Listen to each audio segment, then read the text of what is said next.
back, bro. It's one of his It was especially when they were starting out in the 90s and 20s. Welcome to another episode of Football Theory with your host, Guti and Ivan. And we got the instant reaction episode tonight. Guti, podcasting at night, Football Theory at dark. We just got done watching World Cup qualifying, Mexico, Canada 1-1. I mean, what are your instant thoughts of that match? Let's get fresh. Here we go. Therapy session 1-1 after 90 minutes. I'm not worried. No, That's my instant reaction. I'm not worried. We didn't play well. Got a point. I'm not worried. Let's move on. Next game. Yeah. All right. Deeper questions. You saw Mexico come out good first goal. I thought, Sanchez had a big ask for him going against Davies. He gets a goal. Then after that, Mexico I think the things that we knew Canada would be able to do against Mexico, they did it in that next 20 minutes of the first half, right? Their speed, they had a couple of chances. Davies misses one. Buchanan gets out wide. So some of the things that I thought we talked about last week that we knew Canada could do and be a threat to Mexico, they were doing in the second half after Mexico kind of scored. The second half of the first half, Mexico scored and got ahead. Yeah, it looked like, and then it looked like Mexico, once they scored, it was like, all right, let's kind of take it back. And Canada was just playing in Mexico's half, and they were, like you said, they were creating a bunch of opportunities with a lot of errors from Gallardo, like a lot of errors, like over and over, just giving away plays. He almost gave away a goal, and it ended up being a corner. And then he gives away a throw in, the next play is a goal. Like, and these are just little like mistakes where I know that was upset because you got to make the other team create the goal. You can't just give them another possession they don't deserve. And so, I mean, in Canada capitalized. They should have scored earlier when they had either easier ones, and they finally scored.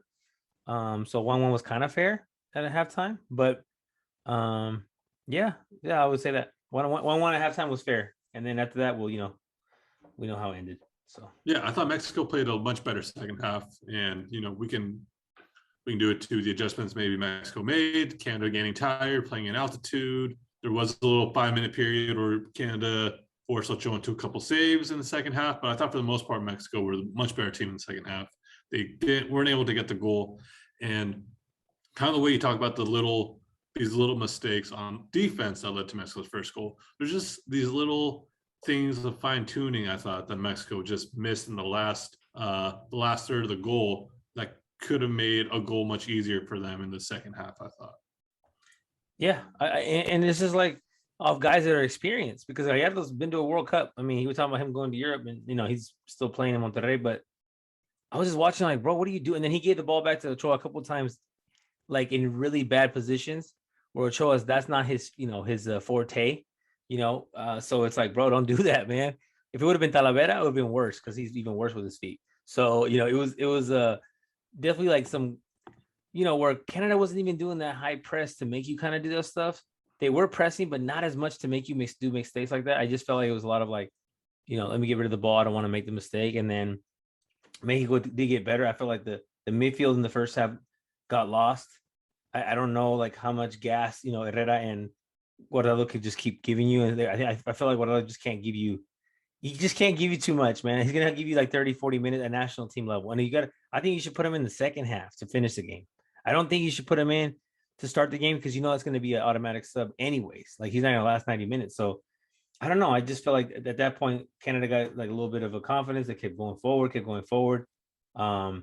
And I was it was okay with that center back combination, right? Araujo and Montes. I think he's trying to make that work, but Araujo left them on side. It was like these little like things where you're like, bro, like Canada, they could have scored in other plays, and the one they scored on, I don't think that was a good enough play to get scored on. But hey. Yeah, I mean, credit to Davies. He sucks in. He gets all eyes on him when he gets the ball in that position. That allows Osorio to make that run. That allows for that goal. And because everybody knows the danger that Davis has, and you saw it throughout the game. I think towards the end of the match, they even moved him up to a more center position and to more center forward position to see if they could use all his skills to counter. I thought Montes did a really good job for the most part, and Sanchez too, when it came to the responsibility of having to mark Davies, knowing the threat that he had. I think you're right with the goal and the fact that like players like Gallardo failed you. And you look at somebody like Arte, who's in Belgium, doesn't get called Bro, up. he's It's like, not man, coming what back. is He's what's not he? coming back. It's like, man, what like it's so frustrating. But these are the games, and you see these little mental mistakes where just like, how does a player like, because Mexico's depth out wide is not great for either right back or left back. So you have somebody like Gerardo Ortega.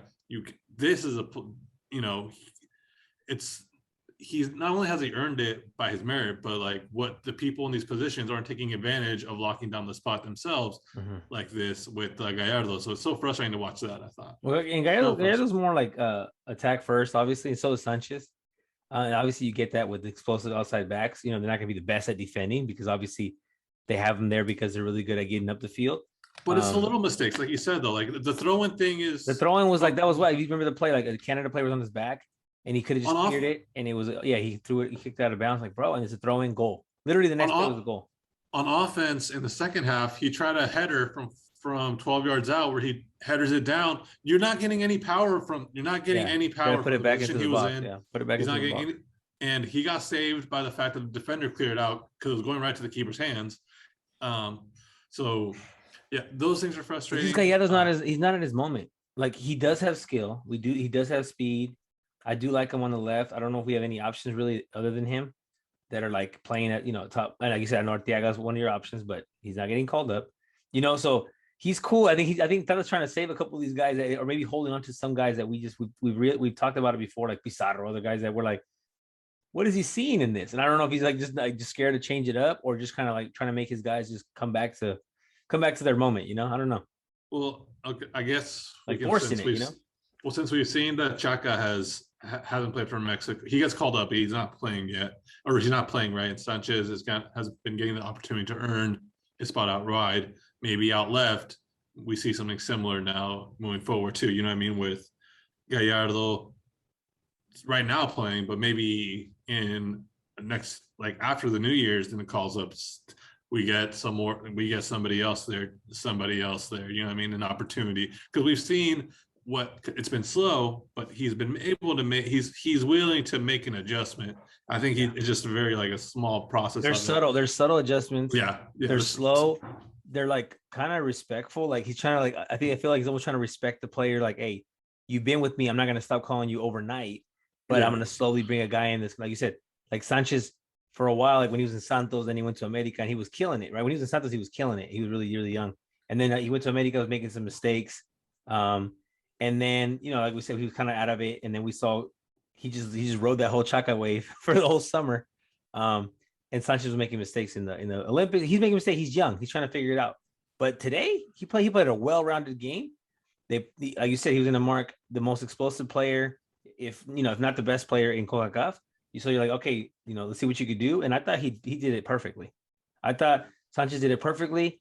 And then the thing with him is he does give you that extra like attack, man. Like he is really good up top. Like he can shoot. He has good touch. He's not just like this guy with a bunch of speed. I mean, he might be a better player on the wing than Antuna is, man. Like with the ball, to be honest. I think Sanchez gives you more. Yeah, I was a little disappointed Antuna came in, didn't make much of an impact. Again. Yeah. Again. It's just with Corona, it just seems like there's just something just slightly off, something just slightly missing. With those moves are getting boring, man. Like, bro, I like when you make that little move and a little cut, but like after a certain time, like, can you just like keep that as a threat, but make the pass instead? Like, make the pass and then do that again, maybe the third time. But like every time you want to go 1v1, obviously you're gonna take the ball away once in a while. It's okay, you got to be aggressive, but I feel like you should use that threat. But to make the threat even better, make a couple passes so now they kind of relax and then hit him again with the move. Because like it's just over and over, you're ruining these attacks. We're going 4-on-3 or whatever it may be, and you lose the ball. It's like, bro, you know what I mean? Like it's like we were coaches' kids. Like, man, you only do that if you have to. But let's get the ball going, man. Make the better pass. We'll say if we want to look at positives, I thought Raul Jimenez looked good, and I thought Chucky looked really good. I think Raul Jimenez, you saw instantly the different class they both are compared to what Mexico had in the attack the last cycle and what they had this summer. I think you just saw just a completely different, like a more level, even though neither of them were able to score, you just saw just the respect they demanded from the opposing defenses. And just, like Raul Jimenez's ability to drop back, his ability to create, play with the ball his back towards goal, but do it away while dropping back and just creating space and all these things. And Chucky Lozano in space, cutting inside to his right. He can play. Yeah, it's just like a fresh of breath air. I think it we want to is. look at positives. And the fact that they weren't, like I was saying, the fact that they're coming back from injuries, the fact that they were out for like the whole summer, like you said.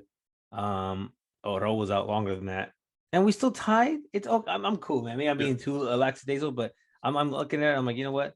Raul was playing the whole half, like the half of the field. He literally was all over the place, from one side to the other, fighting for balls that weren't his ball, getting the ball, taking two guys, shaking them, pressuring, like something that Funes Mori can't do, something that Chicharito can't do. You know, I don't even know what other option you would have at 9. You know, like where you're thinking like, oh, we could put something, like we don't have another person for him. And if he's not at his full game and we still tied, I think it's okay, because what we really need him for is, you know, a game on the road. We're playing USA next time, and obviously we're going to come up versus, you know, it's the next conversation. But yeah, I'm not really worried about it, man. I think there's two teams that you kind of like accept a tie with, and not because you're like, oh, we're not better than them. We are better than them. But I feel like if you tie US or you tie Canada, I feel like the world's not over. I feel like those are not points that you have to worry about losing.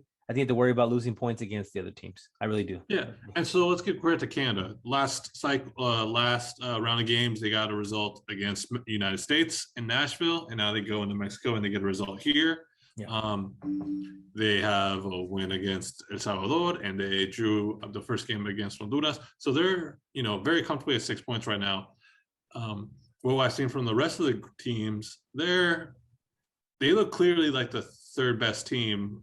So from this round, from the all 8 teams, you know what I mean? They're the most complete team. They're the most complete of the rest of US Mexico. After US Mexico, and they look like they have such a they have such an idea of what they want to do on the road. They know themselves really well. They're very comfortable with themselves. But I feel like out of those 3, sorry to cut you off. I feel like out of those 3 you just said, Mexico, US, Canada is very dependent on certain players being there. If those guys are not there that you talked about, they're not getting these results. And Mexico can do it, and US can do it also. US can go with the B alternative team and then get a lot of points. I think Mexico as well. Canada cannot. I feel like Canada is really like dependent on these guys that they start. If they don't have these guys, they're in trouble. No, yeah, you're absolutely right. They don't have the depth or anything like that. But what they do have, they know who they are, and they're very comfortable with knowing who they are. And they are going to rely on Davies, on Davis, on Buchanan. You know, they're going to rely on these guys to make that happen, because that's who they have and what they have. But they're very comfortable with knowing that. You know, I mean, they're very okay with playing that five in the back, and, you know, sitting, especially on away games. You've seen that now, and so they've got their 2 hardest games out of the way when you really think about it. And now the pressure on them is, can we get the results at home? Can we get these games against Jamaica? Can we get these games against Panama? Can we get these results against Costa Rica? Now, because the pressure against US and Mexico, that's off. You know, those games away aren't pressure games. Now the games that people have also seen that the quality they have, can they rise to the occasion of being the better team and get the results?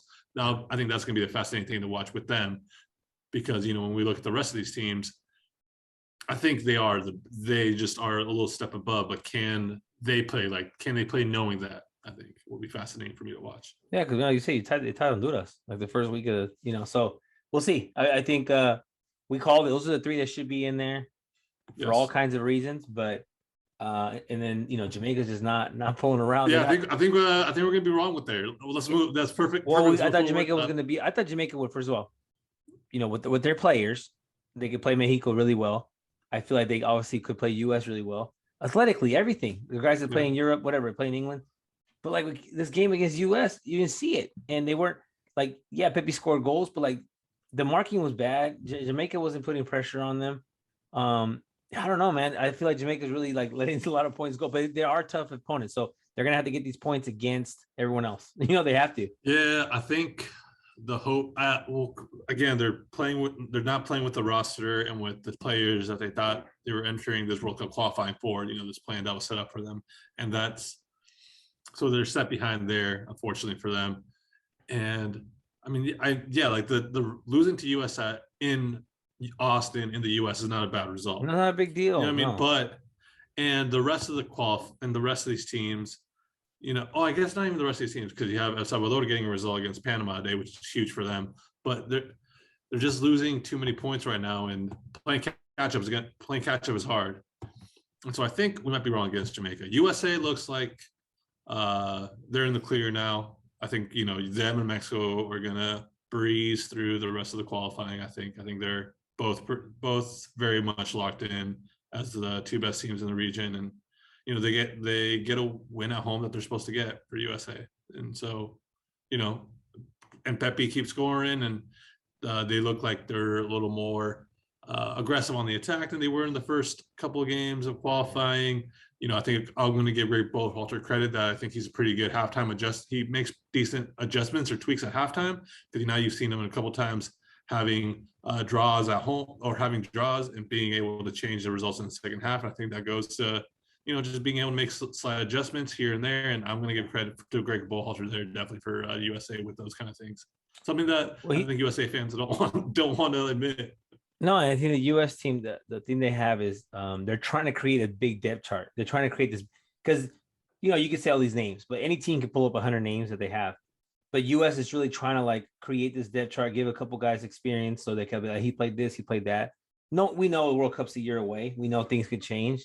You never know. Pepi can go to Europe and then not play at all, and then are you still calling him because he's not in shit? You don't know, or he kills it and now he's your guy, and now they're talking about he's the best option compared to guys that are in Europe this whole time. So that's what U.S. is doing well at, is they're calling all these guys up, they're giving opportunities. I think Mexican fans, a lot of my friends, shout out to them, they're upset that Mexico's not doing the same thing. I said, but Mexico doesn't have to do that.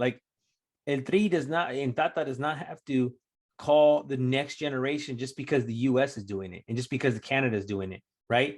If Mexico's best opportunity are players that are at 30 years old or players that are 29, that's not a big deal. We're not here to set up the next World Cup. We're here to go to this World Cup. You know what I mean? There's a project at hand here.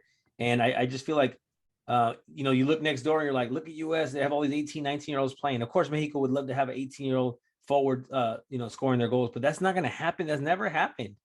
Pepi would not be playing for the Mexican national team. He would not be starting at 9. It just, because the way the structure is just set up, it's not going to work. So I feel like it's okay. It's okay that Raul Jimenez is, whatever age he is. It's not a big deal.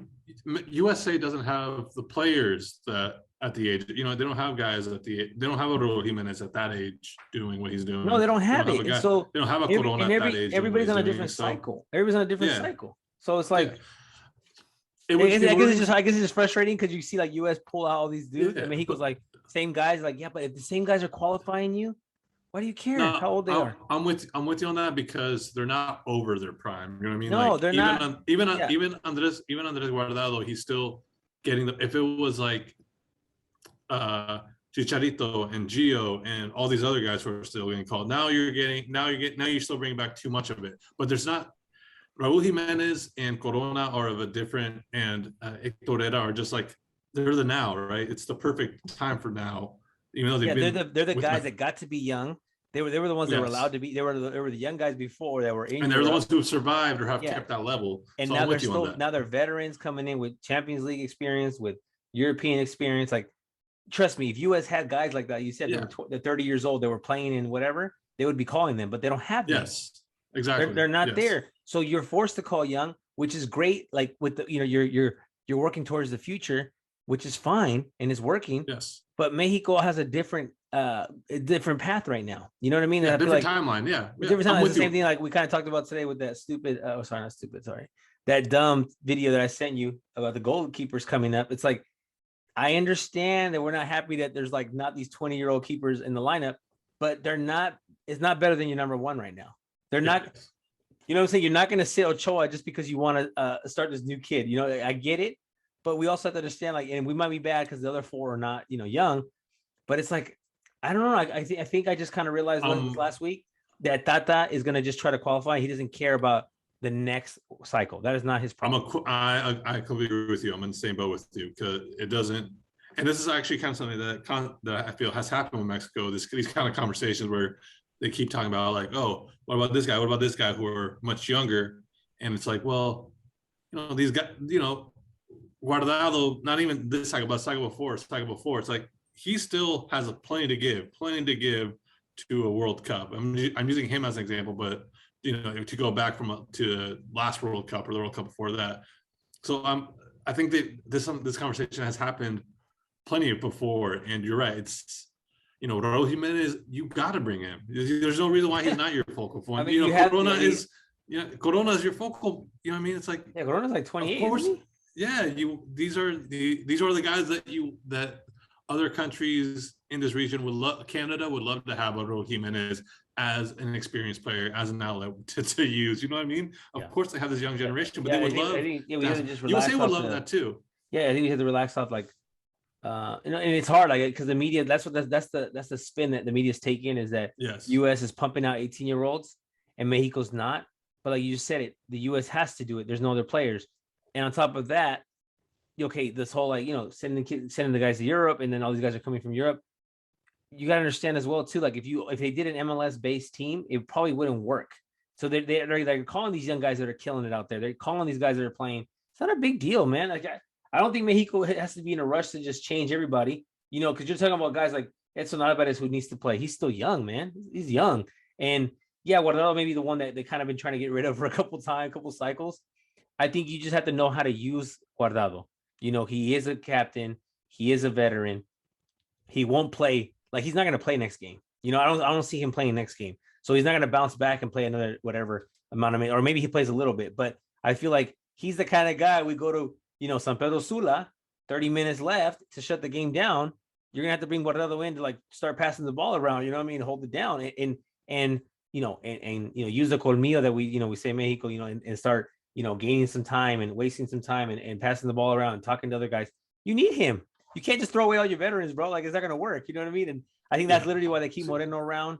I think they're trying to keep him there, kind of mentoring these other guys. But we know that he can't give you 90 either. Yeah, I'm with you. And I think there's a lot of things that I don't enjoy so far from Tata, but I will say he is making the adjustments. Like Moreno's another example of that. We talked about Tata earlier, but now we look at Moreno, somebody who we thought oh man, if he's starting Moreno in Qatar, we're screwed.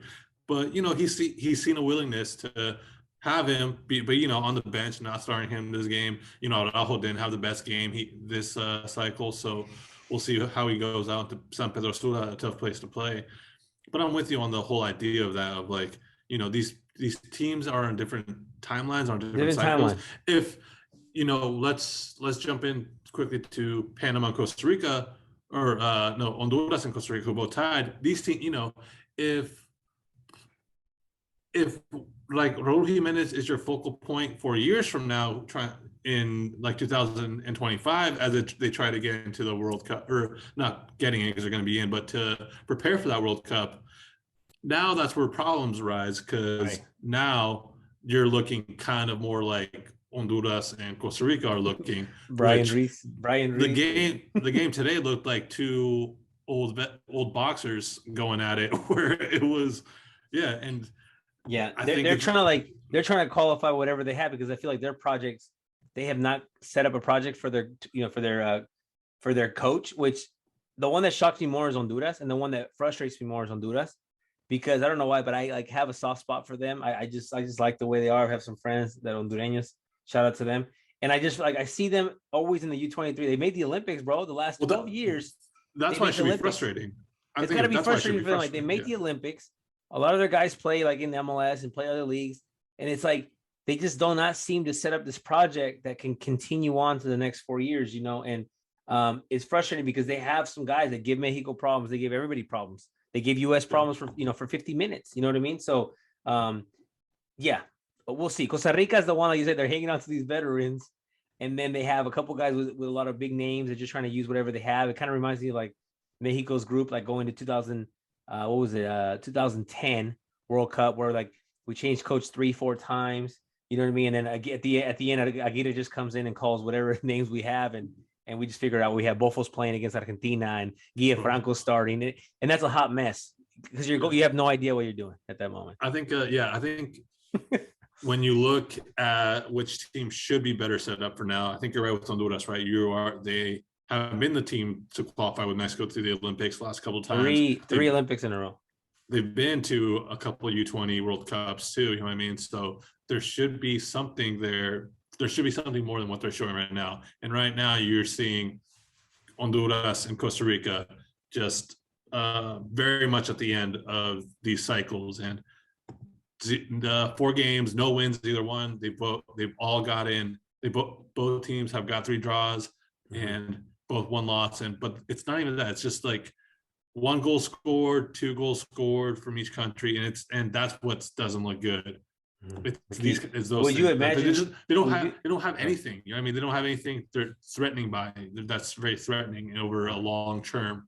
And so, yeah, and it's I think it's kind of sad seeing the way that the cycles are ending for them, because it doesn't look like it's going to be replenished very soon too for either one. No, and then you feel bad. Joel Campbell's kind of like at the end of his kind of prime, I think.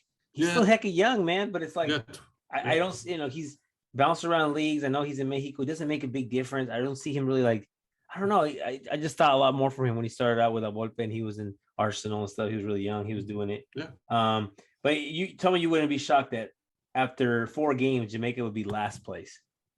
I would be very shocked. Last place. If no one told me, I'd be shocked. If no one told me what would like the ramifications of it, with 8 goals against in 4 games. 8 goals against in 4 games. And they have arguably like what, top 3 keeper in the zone, in the area with Blake.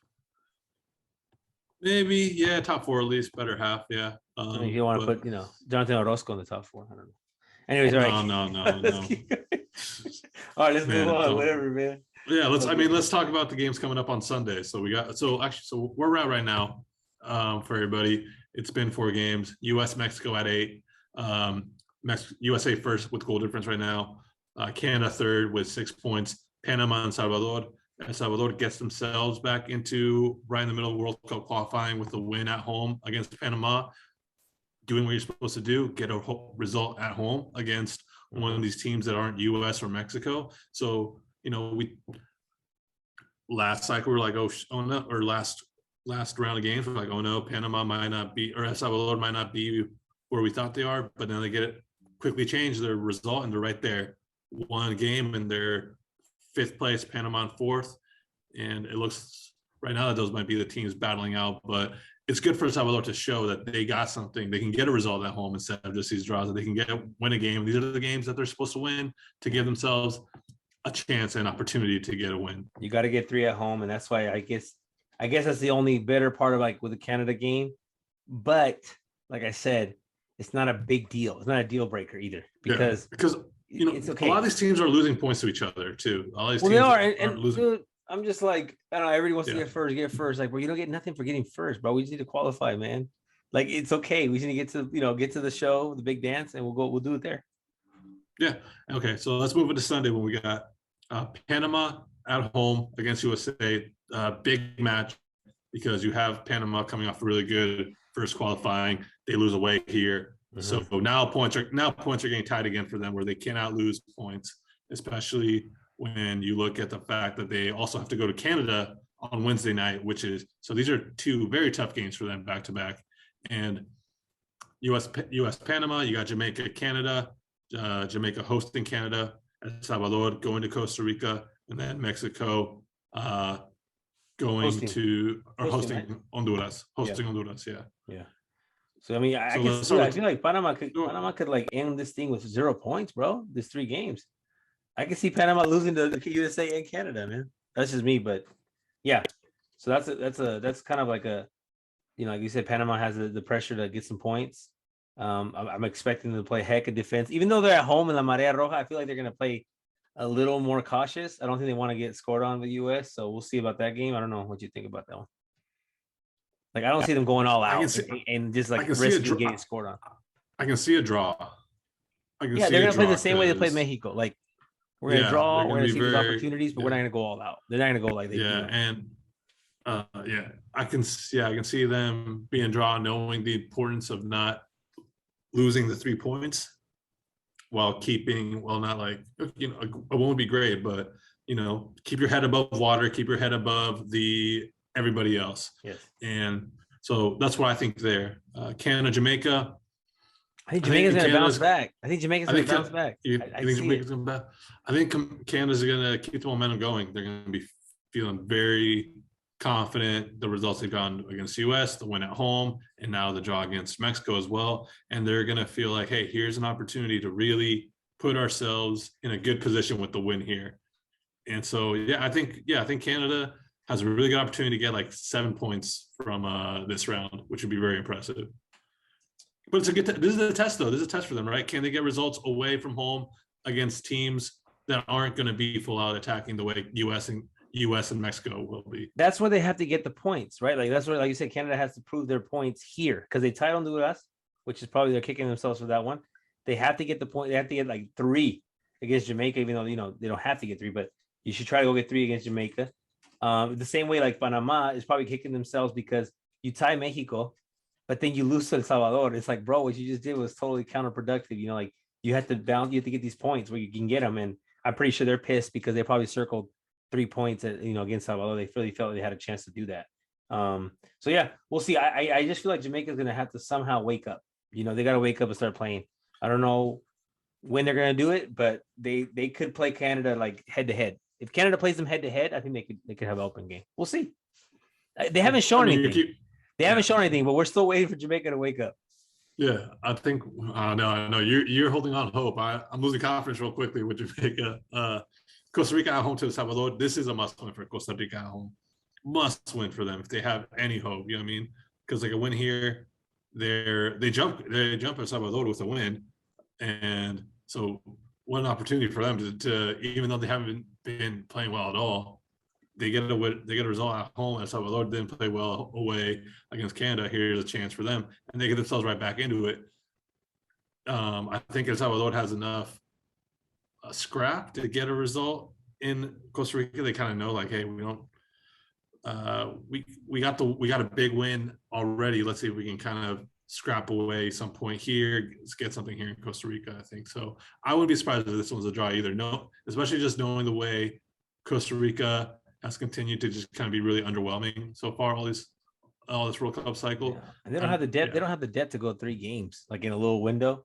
So I feel like but neither does El Salvador. Neither does El Salvador have the depth. No, they don't. So you're right, but it should be even here. It should be even game. So it'll be interesting to see, can Costa Rica, do they have enough savvy to kind of get a result here, right? Like this is where their veterans have to step up and show they've been there before. Yeah, this is where they get a win and just kind of, especially now because it's still decently early stages, that they kind of just get a result. And then Mexico, Honduras at Mexico. I think I had my date switched. I thought it was going to be Mexico hosting El Salvador and going to Honduras. So I think I think I messed that up last. But this is week. Good for Mexico. Like they don't have to travel. They don't travel, yeah. And like now because I kind of saw this game as I was talking to a couple of buddies before we started this. I kind of saw this game as a way to get Raul Jimenez a lot of minutes. Like kind of get them just to play, because like if you saw the game, we saw the game, everyone who's watching this game, it wasn't working for Mexico. Like the combinations of players weren't working, but I felt like he was just trying to give them as many minutes as he could together because he was going to make changes for the next game. I just don't feel like he's going to do that. I don't think he's going to come with the same 11 again.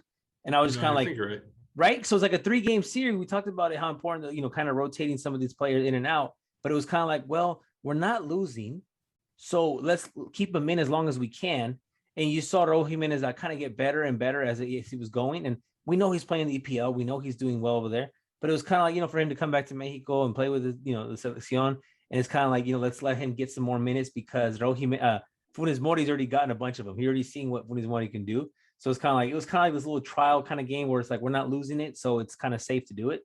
And they weren't losing it. And it wasn't in danger. And I thought if he saw more danger, he probably would have put more guys in, and I think he's going to go obviously all out for the 3 points for the next one. But, and Raul Jimenez did good, man, overall. Like, I know we're going back to that conversation, but he did really well. He was scrappy. He's showing some class. I was a little upset at some of the free kicks he was taking, or like, I was like, why are you shooting, bro? Like, I don't know if he's like trying to change that up now, but it's like, where you're kind of like give our players more opportunities by putting the ball into the box instead of just shooting. But other than that, he did good. And don't forget, I kind of feel like that goal he scored was not a foul, man. Like the Canada guy tripped on him. And if there was a VAR, I could see why they called it. You can see why they called it because they also called a foul on Chucky Lozano for not even looking at where the ball was the goalie puts the ball in his chest and then tackles him, and it's a foul on Chucky Lozano. So that's the kind of referees we were having today. Yeah, I mean, the refereeing has been horrendous, even in all, like, it's been bad, but man, it just keeps surprising me with how bad it can be. But you're right. We don't need the VAR. We don't need the VAR. We can have our own. We shouldn't even start that conversation because it can just continue on for how bad these refereeing has been. But I think Mexico gets to win this next game. I think they have to get the win. I think maybe like if you want to start. I think somebody else starts up top than Corona, but I think Tecatito and I think Chucky and Raul stay up there. I think he's got to try Alexis Vega. Yeah, I think Vega's fine. Yeah, Vega's fine. You move Chucky to the right. I think that's that's fine. You can switch them over because Alexis can cut in, but those three. And I think Guardado sits out. I think Moreno comes in.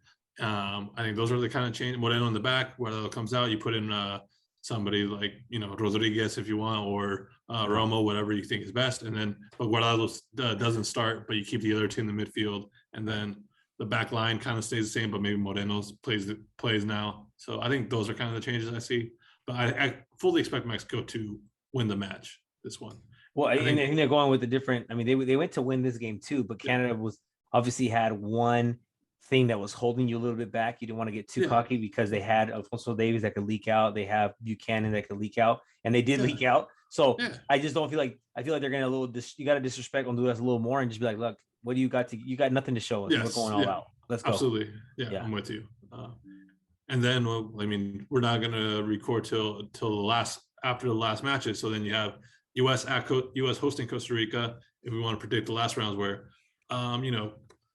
there was such a big deal made about when U.S. played Costa Rica at home last cycle and Costa Rica winning, and that was right off of the bat of U.S. losing to Mexico at home, and then U.S. loses to Costa Rica in New York, and the Costa Rica fans are loud, and then this came off this huge thing where U.S. Federation decide that they need to play in a game where basically with less immigrants or less brown people, because the brown people would get too loud and come to the games and cheer too loud for their country. I think U.S. is going to smoke Costa Rica, especially because I think Costa Rica is going to go all out for that El Salvador game to get a point, knowing, the math of it all, that they know that they can lose to USA at home, but they can't lose to El Salvador at home. So they're going to so I think U.S. is going to absolutely destroy Costa Rica, I think, for the kicking off Wednesday. Yeah, I think U.S. is going to get their 9 points, and Mexico's going to get their 7. We kind of said they needed to get 7. I tell you it was 9 or 7. There was no option, no 6. Yes, I think they're gonna go, and we kind of talked about Canada was the one that was like, it could happen. Yeah. So now let's just I think they gotta go get this. They gotta go with the 6, and I think they know that. And I think now that it's kind of like when you have less games now, so you're kind of like, okay, we can go a little harder now. So I feel like with the first one, there's 2 more games, and like the coach, he has to, like I said, save some of these subs because the legs and like. So now it's like with 2 games left, now you kind of like, okay, now we could put some guys longer, like you said, and like you said, make some moves, and you got some young guys, man. Like let Antuna play more or whatever. I don't know, do something so the other guys can kind of get some breaks. I just feel like Corona for that long periods of time, it's not gonna do it. It's not gonna do it. I'm sorry, he does it at the club level, but he doesn't do it here. We got to change it up. Yeah, right now it's not working, but we'll see. But yeah, Mexico I think beats El Salvador on Wednesday. Just because El Salvador, you see the struggle by the time the third games happen. They don't have the depth. They might get a result against Costa Rica too. So if they have 4 points entering the Mexico game, they probably don't. I mean, they need the points, but they're happy with a 4-point week. And I think, they just don't have the legs. They don't have the depth. They don't have the quality for that third game in these short amount of times. So I think Mexico rolls also at home or at El Salvador, even though the atmosphere is going to be incredible for that game, I think. But I think by that point, El Salvador is gonna be, on their last legs, and it's gonna be tough for them. It is gonna be. Canada. So that would be like what? That'd be the first 6 games. Mexico having 14 points if they can do what we're talking about. Out of what is that? 6 times 14, 18. 14 and 18. A little sour, right? Because we probably wanted 16, but it's fine. Yeah, I have my notebook right here. I can check what we thought what you need to qualify, anyways. But I just always go back to like the last, not this one with Osorio, but the one before that, and it's like, bro, we went through with that one, took some, the years off our lives, and seeing that Mexico couldn't get any points anywhere, not even a step anywhere. So it was like, the Torre qualifying. Yeah. Well, Chepo, that was getting rough. The Torre, it was getting rough, and so when I see 14, like, bro, that's cool, man. That's a lot of points. You know what I mean? Yeah, like, if you get 14 by 6 games, I mean, by my calculations, 21 is a number that the third place team gets. So you're already 2/3 of the way there, playing a third of the games, or just a little bit under half. And then you beat US on the road on the next round, because it's the first game you play, right? I think, and then the third round. So you play US on the road. You get those 3 points, bro. That's 17 out of 21 points, bro. It's not a big. That's nice. That's really nice. Absolutely, yeah. The big game for the last one. I see what you're doing. The big game for the last one was the last round was Canada Panama. So I think they're going to enter really tight with each other. You want to be in a good position, but you definitely want to get that third instead of that fourth position. So Canada Panama, Canada hosting, huge game when it comes to which team can kind of go look for that third spot of the qualifying. And then last, Honduras, Jamaica. I don't know. I mean, if Jamaica's there with 0 points, it's might be game over for them. Honduras isn't going to look much better. That could be another terrible draw, or it could be a scrappy 1-0 win for one of these teams, but it's not. It'll be interesting to see where these teams are at by the time the last game of this round goes, because this could be toilet bowl written all over it. The first of like toilet bowl qualifying matches, if you know what I mean. Yeah, and then like I was just thinking about, you were talking about like how like the lower half is not looking good at all. Just imagine next World Cup qualifying, when we're talking about the top 3 that are qualifying now are already in. So it's like, I don't know what CONCACAF's going to do. Is CONCACAF going to give just 2 spots, or are they going to be like, 1? I mean, I don't know what they're going to do. It's going to be so weird, right? Because it's like, first of all, it's never been happened with, we have 3 countries hosting, right? That's never happened, I don't think. So you have 3 countries hosting. So you give 3 spots already to a confederation that doesn't need that many spots, to be real. And then you 48. Open up the World Cup to 48 teams. Yeah. Bruh, what are we doing, man? So it's like, we know the moneymaker. We know FIFA wants to be here. We know they love the US dollar, but goodness sakes. Yeah, I know. Maybe 2 more qualify. So you have 48. So it's 32 right now, right? 16 more teams. No, I don't think 2 out of 16 is going to be CONCACAF. Oh, maybe. It could be 3 more. It could be 3 more. No. Maybe two with like a play-in. 2 with the play-in. Yeah. Yes. I don't know. I don't know what the percentage is. I don't want to think about that. I don't know that's what the percentage is right now. That's a future us problems. Well, right now, hold on. Right now, we have 3.5 teams that go in. 3.5 tickets. Sorry. So out of 32 spots, right, in the World Cup. Yeah. So it's only 10%. So 10% of 16 would be 1.6. So I think 2 spots. I think you're right. It might be 1 in the play-in. I think it might be 1 in the play-in. But anyway, that's 4 years down the road. That's about right. That's about 1 in the play-in. That's fair. Yeah, that's about where it should be. Yeah. All right. Guti, any thoughts? Going back a little bit, Clásico Tapatio. Any thoughts on that? Any thoughts on Liga MX? Nah, man. No thoughts at all. No, because I thought that game was the Chivas Atlas game was it wasn't fair to the fans to watch something like that for both sides. I don't think it was there. But hey, 2 red cards, whatever, 2 quick red cards, and a kind of like iffy PK, and that's it. I mean, those kind of games need to be played more open, and more attacking from both sides. So I don't know. It's all right. Yeah, Atlas got the win. Atlas is obviously doing something right. They're on the top of the table, and they're still getting points where they need to get them, and they're getting 3s at a time. So Chivas is still having. Now all of a sudden, that move that Chivas made, which obviously it made sense at the time. It should have been done a long time ago. Going forward, but I think you go back to like, well, some of these players are not clicking, right? These aren't the play. You can change all the coaches you want, but if the players aren't clicking, they're not clicking, and so. All of a sudden now Chivas like, tied FAS yesterday, Salvadorian team in LA. I know it's a friendly, but they tied them. They couldn't beat them. And then they, get 2 losses and a tie in the first 3 games, losing to Querétaro, which is the last place team, losing at home to Atlas. I mean, losing, obviously, Guadalajara doesn't matter. Losing to Guadalajara to Atlas. I mean, I don't know, man. I mean, I guess Leaño is going to be the interim coach. He's definitely not going to be the coach for the long run. He it's just not going to click. These aren't the players either, so they're going to be seeing overhaul players. We talked about before, Peláez could be on his way out. Now, all of a sudden, it's rumored today that Chepo de la Torre is coming back to Chivas because obviously they're trying to get Almeida. That's not going to work. They're going to bring Chepo. He's probably cheaper. He's out of work right now. He's won before. I don't know, man. But it kind of goes off what he said, because then today I also heard that Jimmy Lozano turned down the Cholos job. Kind of looking forward to getting that Chivas job. We don't know, man. I don't know what's going on, but it's not looking good right now. Chivas is not looking good. Yeah, I mean, with the red cards, quickly I'll say, I think that you as in general, don't try to put yourself in a position to make the ref make the decision. No, and I think that's what happened. Right? Was it whether you want to call them whether they're reds or not, or PK or not, they put themselves in a position to have the ref make these choices. I mean, there's no need. There was like, it's kind of iffy because the week before with America, they have already came out publicly saying like they should have gave red cards to Chivas, and it's almost like if you see it, you got to do it, bro. And it was like, okay, we're ready. So you're going in, but like you said, the players should know that going in. There's no need to stick your foot up when you're at the halfway line. There's no need to stick your foot up to a forward's face all the way when you're at the halfway line. Just don't let them turn. Just keep them contained.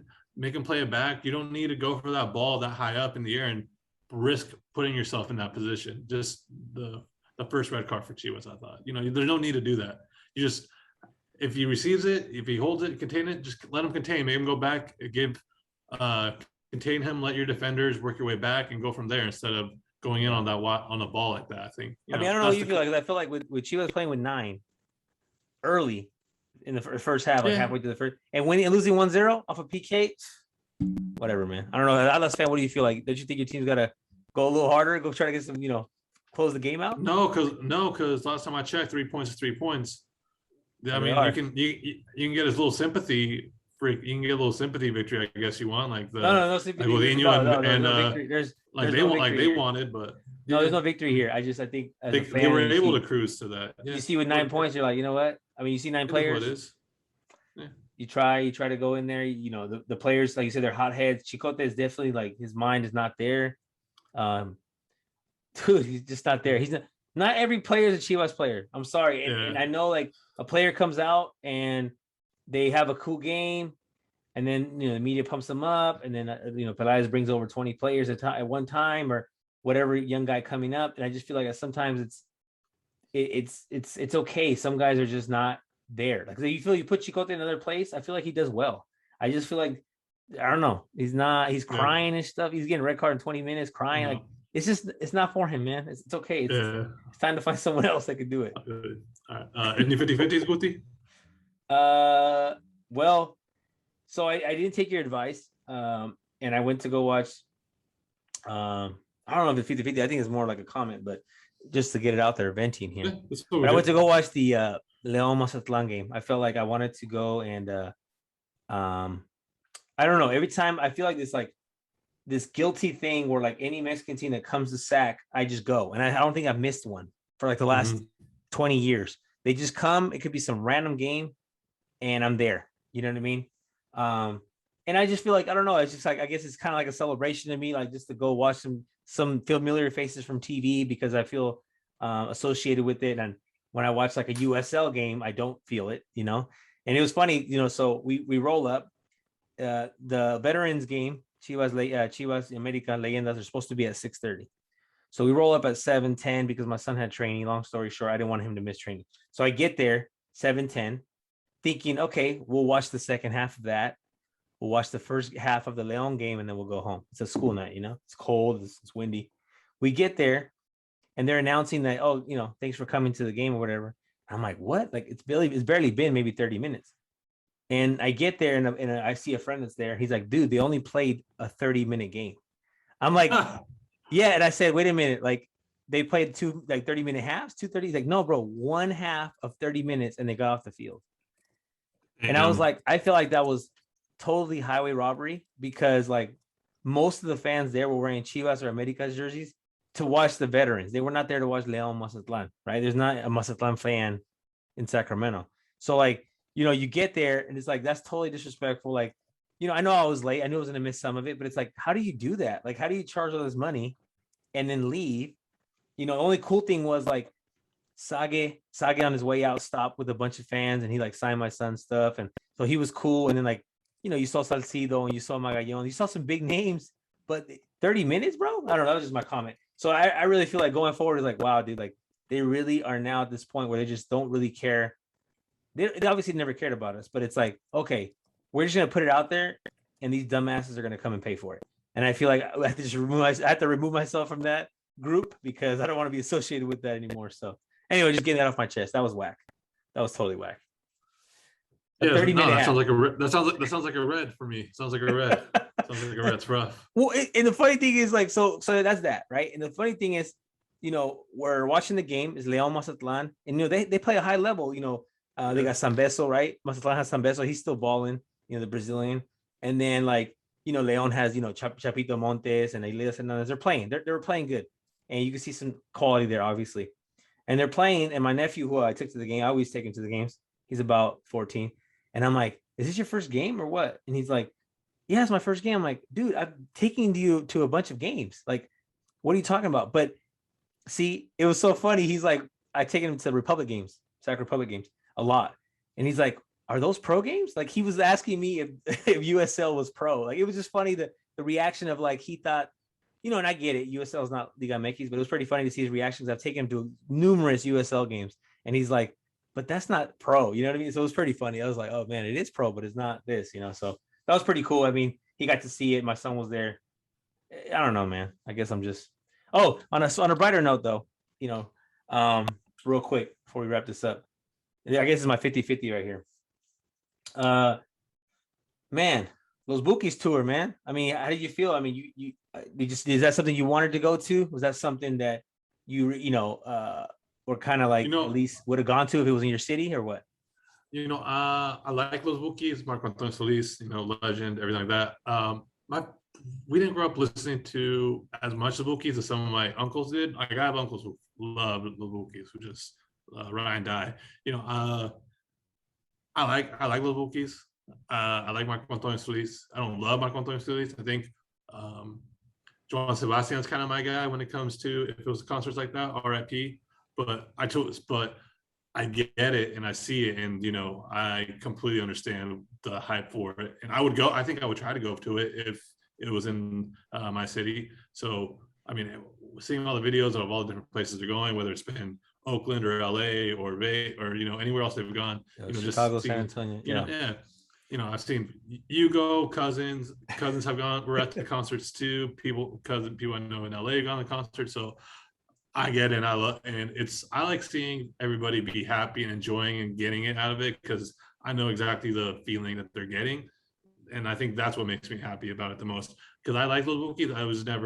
My family was never humongous Bookie people, but we like them. We listen to them, but seeing everybody's happiness from it is incredible. And that's what I get the joy from it, is seeing everybody else get the joy of it. Because, I have artists who I like that. And so I can just imagine the way I would be with that. So for me to see people with the joy of it, it's incredible for me. Yeah, and I kind of just, the only thing it was wild, man. It was wild to go to that. I know this is not a music show, but it was wild to go to that just because like the only thing I could kind of connect that was like a Mexico, USA game, or like just one of those. Absolutely. Like it was like this, like, and I know it's like totally different capacity, but this like thing where like, okay, these people are coming to where I live, and so I need to go and support this because there's this vibe of like, hey, we're all these people here are kind of in the same boat that I'm in. You know what I mean? Like we're all, it's kind of cool to see, like, especially we go to a soccer game, you see all these people, you're like, wow, could be my neighbor, but he's not, or I don't know where he's from, but he likes this stuff too. And so you have a connection to somewhere else. And I know a lot of other groups of people are definitely jealous of that connection that we have because, it's really cool to see that, So, yeah. Yeah, absolutely. Cool. I mean, before we finish up, I would like to make a quick comment about what's been going on in the NWSL.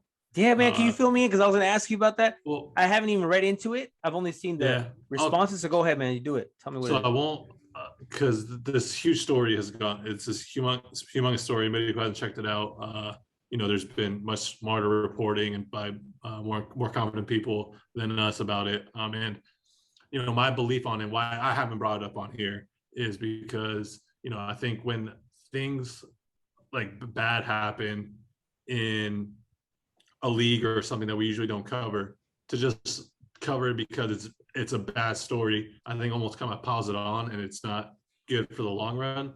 But for this NWSL story, it does hit a little close because a big part of it is the lack of institutional protection of these women from specifically, one of the major parts of it is the Portland franchise of the Thorns and the owner and Mayor Paulson and the GM Gavin Wilkinson, and their lack of care and ability to protect the women players from a coach, from sexual harassment and all these things, right? And so I don't want to get into all of the stories or all of it because it's not, while we have covered a little bit of women's soccer here, whether it's been the Olympics or League MX women's side or some NWSL, especially what's happening in San Diego, I don't think we've done enough for us to focus a lot on the negativity of women's sports, right?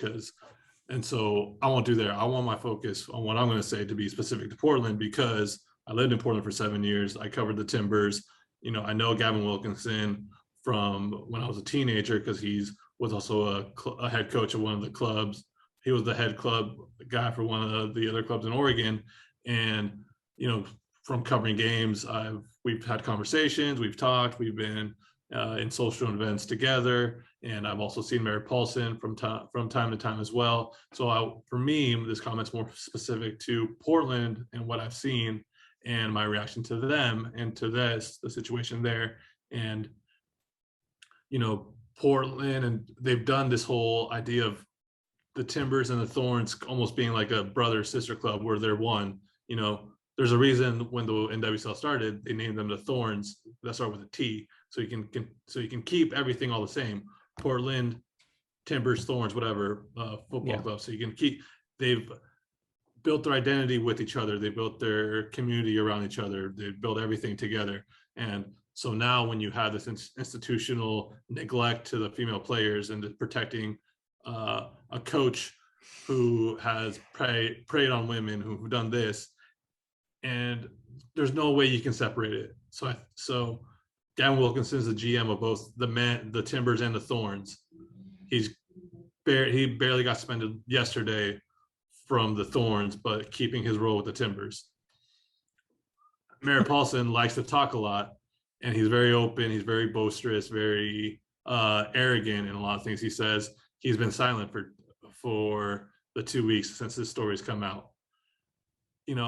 For me, it hits close to home because I'm from there, and I know, and I just know people and everything like that. For me, there's no way you can be the owner of either franchise now. I think Gavin Wilkinson needs to go from both roles. I mean, there's people who do roles for both teams because it's essentially one franchise, one family, right? And so it upsets me the lack of care in the responses from Mayor Paulson and for what he's doing. It just kind of seems like an arrogant attempt to kind of keep what he wants, which is the two franchises. And for me, I just don't see, from knowing people, knowing Timber fans and knowing Thorns fans and knowing the community there, they already don't like him. There is already, a disdain for him a little bit because he's kind of like a trust fund owner.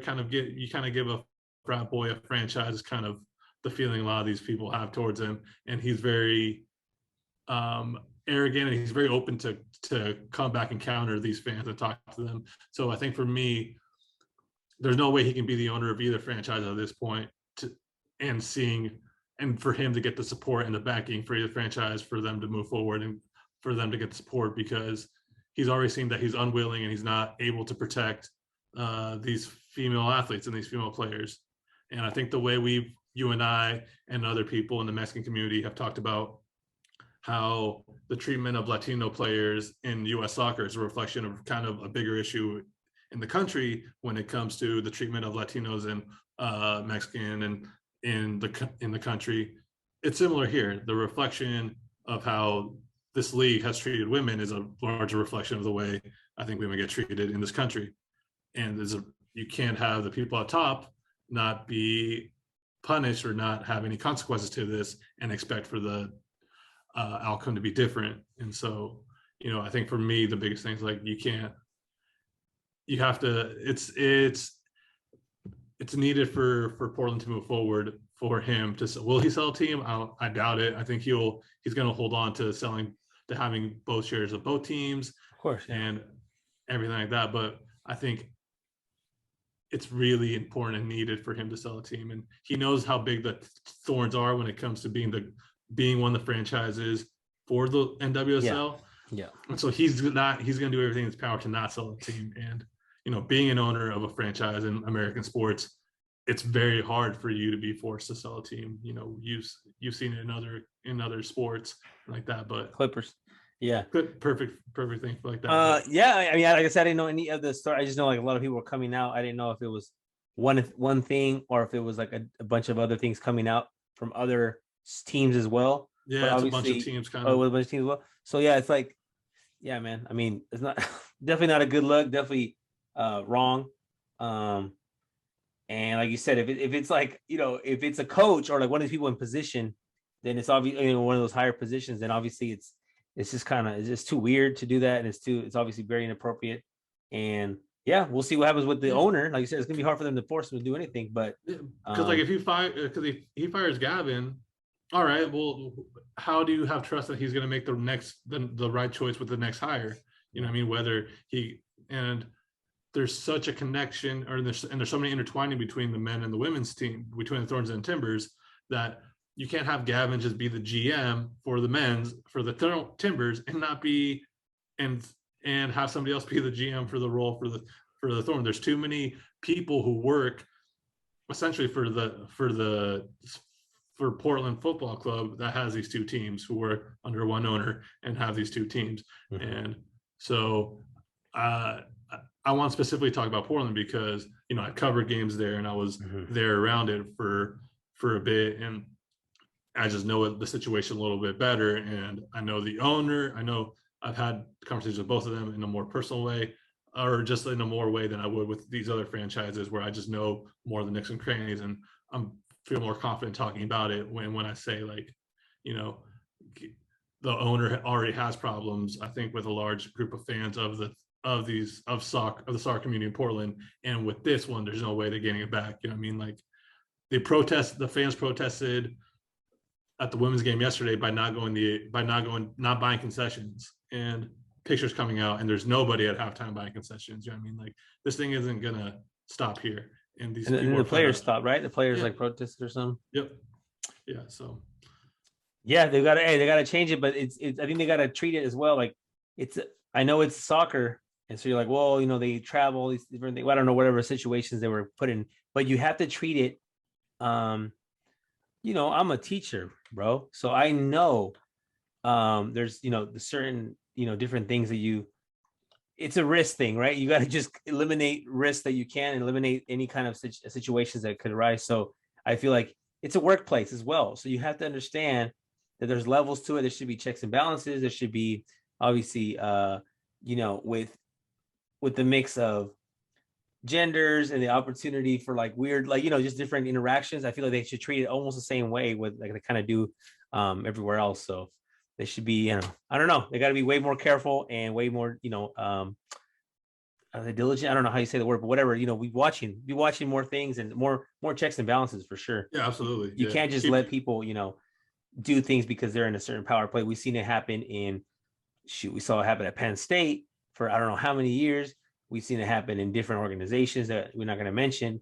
And so we got to, it's just. Yeah. But heads got to roll. Like they said, when something happens like that at a certain level, heads have to roll. So yeah, absolutely. So he's got to sell a team. I think he's got to sell a team. If knowing the way I know Portland fans, if he's got to sell a team. So I'm gonna leave it with that. And yeah, you got to protect the players. You got to protect women. And yeah, that's basically what it is. You got to protect women. You got to believe when the women speak up. And yeah, we saw. Now you just mentioned. I mean, look what happened with the U.S. gymnastics. How long that lasted for? So a lot of like, it's something that you're like, oh, that could happen, but it won't. But then it happens. You're like, bro, it can happen. If it can happen, then it can happen. So you can't allow that to happen for that long, especially that long period. When it happens, you have to stop and you have to stop there. You can't let it linger. And it's the lingering that's not the worst part, but it's up there when it comes to the worst part. Because you know what I mean, you can't have these things go on for 5-6 years. Right. And I know you say to protect women. It has to be. It's everyone too, because obviously what we saw with Penn State, it wasn't women involved, right? So it is like it's just a power thing. It's a power position, and obviously it's like if you're here and there's people below, this probably happens. It could happen to any organization, any company any of these big names, franchises that we visit. So it's weird, man, and it's inappropriate, and you got to be, there's got to be someone supervising that or something. Yeah, absolutely. And so we usually like to end our show on positive notes and stuff, but I've been.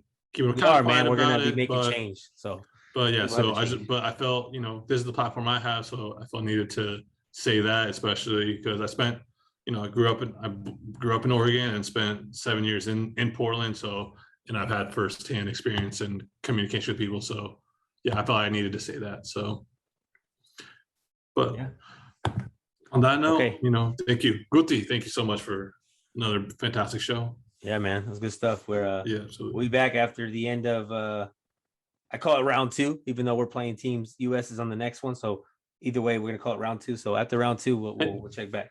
And don't forget, we got a friendly at the end of the month. Well, and this is like, I guess supposedly he's gonna be calling some different people. So that's what these friendlies are for. Call some different names. Throw in, these different guys that are coming out. So that's could be the only positive from this. Yeah. So. All right. All right, man. Everybody, thank you guys for listening. Appreciate you guys so much. Thank you. Yep. It's kind of like, it was especially when they were starting out.